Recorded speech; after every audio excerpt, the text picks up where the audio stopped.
Je sors de conseil de classe. Un conseil de classe un peu particulier parce que j'étais prof principale et je n'ai pas fait les appréciations, vous savez, de bas de bulletin d'appréciation générale. Pourquoi? Simplement parce que je n'ai pas eu le temps de les faire.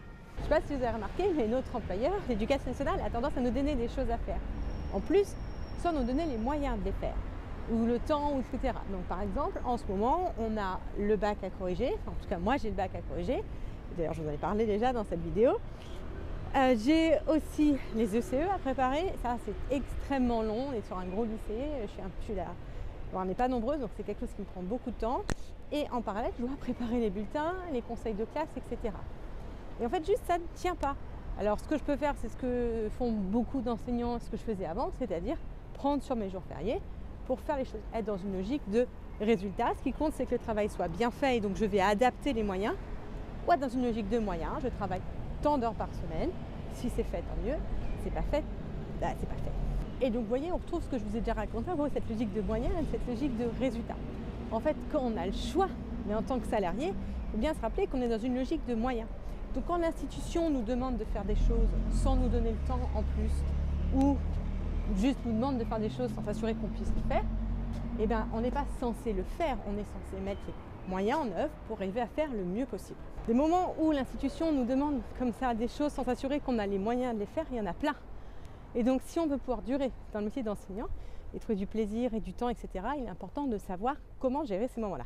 La première chose à faire pour gérer ces moments-là, c'est d'abord de diminuer la qualité. Donc, on se rappelle, pour les gérer, on reste toujours à moyen constant. Mon temps de travail est déterminé par le temps que j'ai décidé de mettre par mon travail, pas par la somme des choses que j'ai à faire. Donc là, je l'ai fait.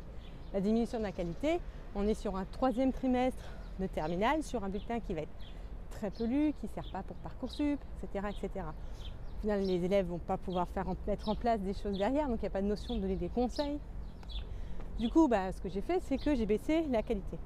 Les appréciations, il y en a 3, bon trimestre, très bon trimestre, trimestre satisfaisant, et il y en a 4, en fait il y en a une qui dit manque d'investissement ce trimestre.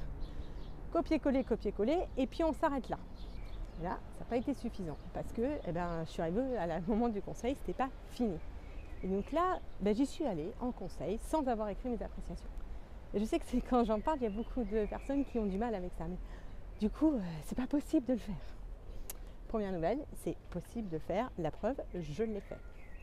Alors, j'ai averti ma direction, je l'ai averti au moment où elle a donné les listes de conseils. Je lui ai dit, 2 jours avant les ECE, avec les combis, ça va être très difficile. Je pourrais faire le bulletin que le matin et je ne suis pas sûre de pouvoir les faire en entier. Donc déjà, premier réflexe, avertir à l'avance, pas se poser dans une position d'enfant qui n'est pas capable de faire ce qu'on lui demande de faire, mais vraiment une position de professionnel. J'indique que les délais qu'on m'impose ne sont pas réalisables, donc j'informe que je vais faire de mon mieux, mais que probablement je n'y arriverai pas. Ce qui fait que quand je suis arrivée en conseil avec mes appréciations qui n'étaient pas écrites, j'ai pas eu besoin de me justifier ni rien, j'avais averti, je dis non, je n'ai pas eu le temps, point. Sans justification ni rien, juste je n'ai pas eu le temps. Alors quand j'en parle, souvent on a l'impression que du coup il y a un problème de conscience professionnelle. Je ne peux pas faire ça, je ne me sentirais pas bien. Et ça, je sais que c'est le problème principal de beaucoup d'enseignants que j'ai en formation. Une des premières façons de s'en sortir, c'est déjà de penser à quelle est la conséquence réelle, concrète, chez les élèves. Pas ce que je projette, mais ce qui va réellement se passer. Si on réfléchit, ce bulletin du 3e trimestre, il n'est pas lu par grand monde. Comme il n'est pas lu par grand monde, c'est pas très grave s'il y a juste marqué bon trimestre, des choses comme ça. Bien sûr, c'est quelque chose que je n'aurais pas fait au 1er ou au 2e trimestre où il y a Parcoursup et où là on va donner des conseils aux élèves pour qu'ils puissent continuer à progresser sur le reste de l'année.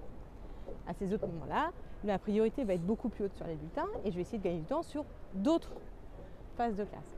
Donc je fais ça aussi parce que c'est un moment de l'année où je peux faire ça. Et cette position de « mais je ne pourrais pas faire ça, ma conscience professionnelle m'en empêche », souvent en fait, c'est un syndrome du bon élève dont on a déjà parlé et dont il est important de se débarrasser. Voilà, pour ceux qui veulent des devoirs, du coup, pour vous débarrasser de ce syndrome du bon élève, je vous conseille d'aller faire quelque chose à temps constant et de vous arrêter quand vous n'avez plus le temps, que ce soit aller en conseil sans mettre les appréciations, rendre des copies sans mettre les appréciations, rendre des copies en vous arrêtant que vous avez fini de corriger, c'est-à-dire que toutes les copies n'ont pas de notes. Toutes ces choses qui vous permettent de rester à temps constant, à moyen constant, qui est vraiment ce qu'on vous demande et du coup, par là, de vous débarrasser du syndrome du bon élève. Si vous n'êtes pas d'accord, si vous avez des choses à rajouter, n'hésitez pas à le faire en commentaire. Si vous pensez que mon message peut aider d'autres enseignants, d'autres personnes, n'hésitez pas à partager, mettre un pouce bleu, un pouce rouge, je ne sais même plus la couleur, pour faire marcher le petit algorithme. Et moi, je vous dis à bientôt pour une autre vidéo.